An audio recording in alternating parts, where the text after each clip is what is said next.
تو یہ ایک بہت خوبصورت ایک یعنی کہ حسن پیدا ہو جائے گا، اور پھر وہ شخص یاد بھی رہتا ہے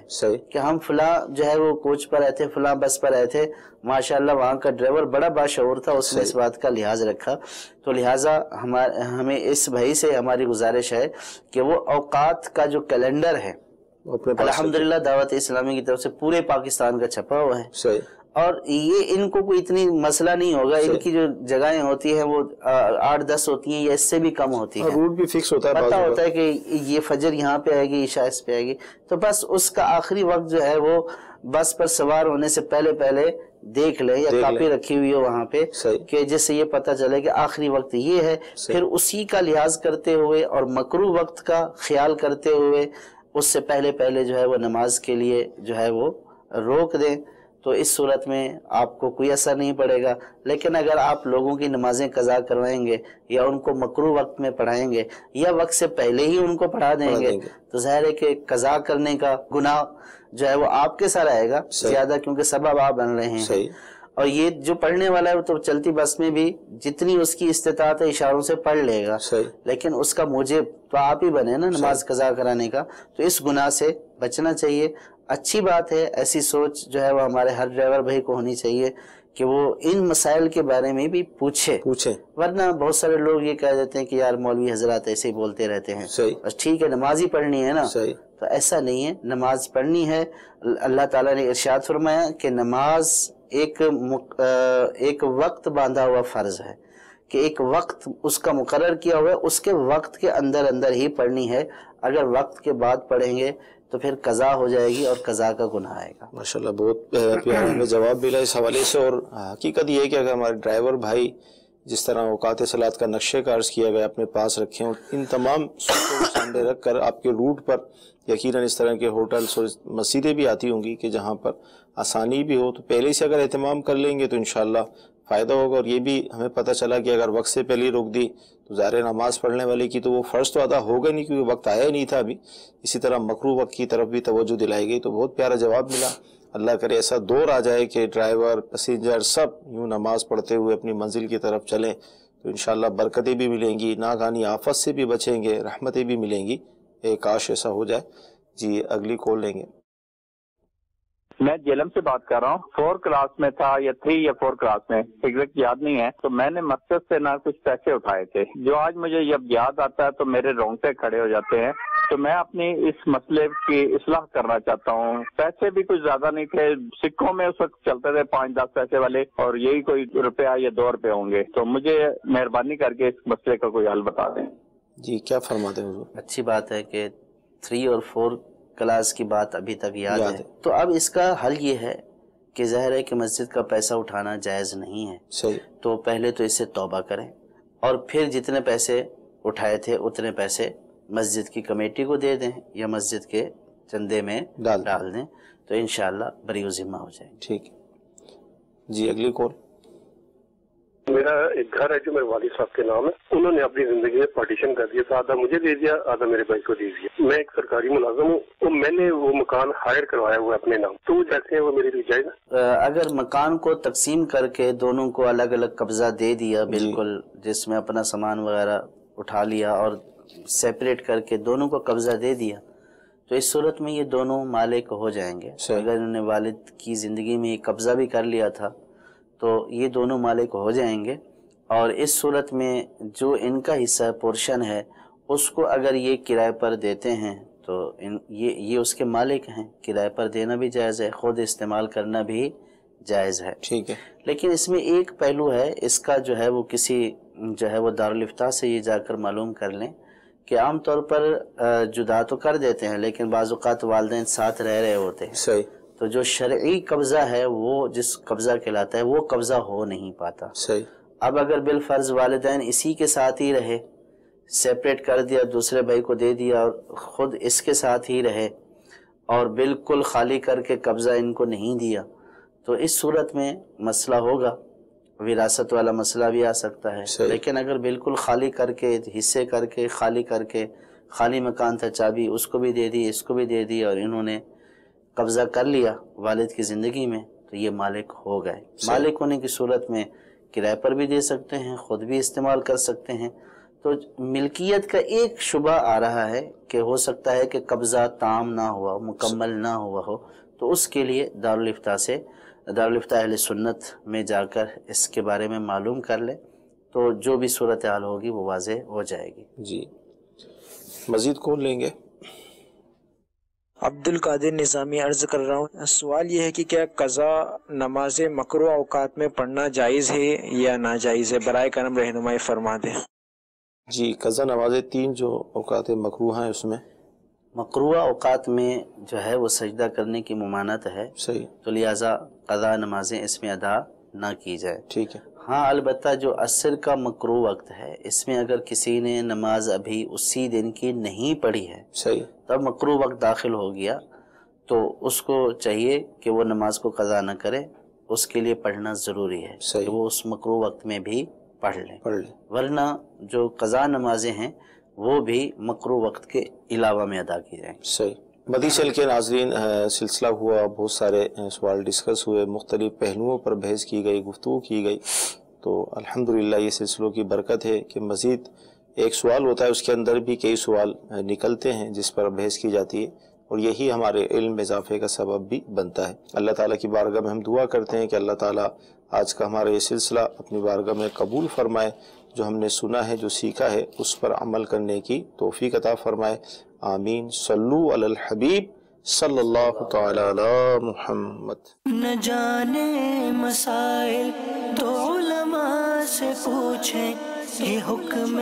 مبین ہم کو رب سے ملا ہے، چلو پوچھ کیسے جیے زندگی کو، چلو پوچھ لیں کس میں رب کی رضا ہے، رب کی رضا ہے۔